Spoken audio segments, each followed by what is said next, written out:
Hello, I'm Sarah with the Maryville College Career Center, and in this video, I'm going to walk you through how to request an experience in Handshake for an internship. As you can see, I'm navigating from the Handshake homepage, and pinned at the very top of the Handshake homepage for you is Maryville College Career Center's resources. So I'm going to select that option, which will bring up a few different categories for me, and I'm going to click on the Experiences section. That will take me to a landing screen and give me an opportunity to request an experience. So I'm simply going to click the blue Request an Experience button in the center of your screen. That brings us to a details page. The first thing that you will need to provide is the type of experience. And for internship, you will select the course in which you are enrolled. So the 337 internship course that you're taking to accompany your internship experience. For example, if I were a marketing major, I would select Business 337 internship. It's important that you select the appropriate course that's on your schedule so that the data gets compiled accurately. Next, I'll select an academic term. So for this example, I'm going to say I'm interning in fall of 2022. And then I'll scroll to the next section, which is employer. And here we're going to provide information about our internship site. So for example, if I am interning at Clayton Homes, it's going to pull up an option for me because Clayton Homes is already in the system. I can select that option from the drop-down menu and it will auto-populate some information. If you need to type in your own internship site information, so let's say I am interning at Advertising Associates of East Tennessee. So what you'll do is select the text that you've typed or simply hit enter, and it's going to accept your response, and then you can provide the location and industry. So maybe this is located in Knoxville, Tennessee. So I'll select Knoxville, and the industry is advertising, PR, and marketing. So I'm going to select that option. If you have the information for phone number and email address, please provide it here. But remember, your on-site supervisor's information will be required later in this application. So that is information you will need to provide. Next, we'll move on to the job category. And here, we're going to describe what type of internship we are completing. So for this example, maybe I'm a marketing intern. Or in another example, maybe I am a law clerk, or I am a student designer. Whatever is most appropriate to describe your position. For this example, we'll go back to marketing intern, and I'm going to select the option that matches the text I just typed, or I can hit enter, and it's going to accept that response. If there is a specific department that you'll be working in, you're welcome to include that, but that information is not required, nor is the salary or the offer acceptance. You'll need to determine if you would like for this information to be added to your Handshake profile.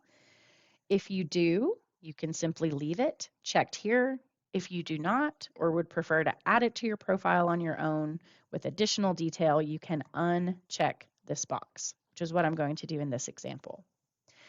Here is the last part of the initial details, which are the approvers. So for MC Faculty Supervisor, this is going to be your academic advisor. So if my academic advisor is Dr. Gabby Kerr in social sciences because I'm a marketing major, I would then start typing in Dr. Care's email address. And as you can see, Dr. Care is already in the system. So it has auto-populated first and last name based on the Maryville College email. Next, you will enter in your internship site supervisor. So if we were interning at Clayton Homes or at an advertising organization, we would list the contact information, specifically email address, for the person who will be supervising our work as an intern. For this example, I am going to say marketing manager dot advertising at info.org. This is a pretend example email, but this would be your site supervisor's direct email address. And because this information is not in the system, so I'm adding in a new contact, I will need to provide first and last name. So let's say it is Johnny Smith. Title and phone number are also excellent to include if you have that information, but at minimum, you'll need to provide a direct contact email address. So from here, I'm going to simply click the green Request Experience button. If you've provided all the necessary information accurately, it's going to give you a green confirmation bar that says experience was successfully created. If there's anything that is missing, it will prompt you to provide that missing necessary information. So we've provided the basic details and we're well on our way, but you're not quite done yet. There's one more thing you need to make sure that you include in your experience request, and that is your learning objectives or learning goals for the experience. So I'm simply going to click on the Learning Objectives tab, and that gives me the opportunity to add in my learning goals. For internships, you need a minimum of 3 goals that connect to what you hope to learn, or a skill you hope to strengthen, or a goal for the experience that's relevant to the work that you'll be doing and connected to your professional interests. So I'm simply going to click the blue plus button. I will include example text, so learning goal 1, then I simply click save. And as you can see, there's the goal that I just typed, and I can add another. As a reminder, there is a minimum of 3. You must include 3 for your application or request to be processed. So I'm going to click the plus button. Here's my example goal 2, example goal 3.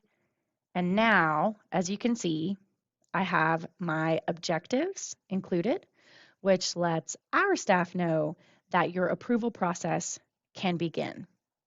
If you have questions about what types of goals are appropriate, or if you need help creating specific goals for your internship, please reach out to your course instructor, and they will gladly walk you and support you through that process.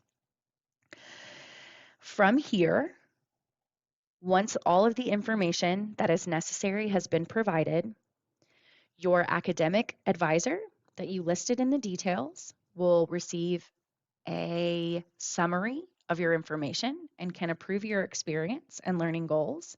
And then your on-site supervisor will also receive an invitation to approve your experience and learning goals.